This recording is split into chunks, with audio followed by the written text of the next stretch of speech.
ఒకటండి, ప్రజలు చాలా అవస్థలు పడుతున్నారు. ప్రజలు పోలింగ్ డే ముందు వరకు కూడా, పోలింగ్ డే రోజు కూడా బీఆర్ఎస్ పార్టీ వైపే ఉన్నారు. కానీ పోలింగ్ అనేది అధర్మంగా జరిగింది.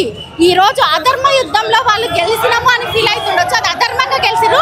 మేము తెచ్చుకున్న ఓట్లని చాలా ధర్మంగా తెచ్చుకున్నాము. ఓట్ల చోరీ జరిగింది. ఖచ్చితంగా మేము రాహుల్ గాంధీ గారిని ఒకటే క్వశ్చన్ చేస్తున్నాం. ఓటింగ్ జరిగిన రోజు మీరందరూ మీడియా సాక్షిగా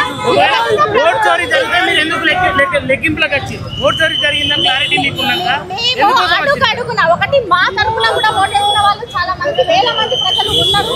వాళ్ళ డిసప్పాయింట్ లేకుండా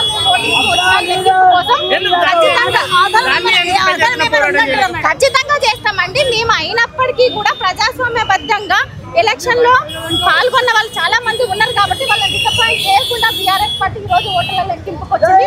మేము కంప్లైంట్ కూడా చేస్తాం, ఎన్నికల కంప్లైంట్ చేస్తాము. కాబట్టి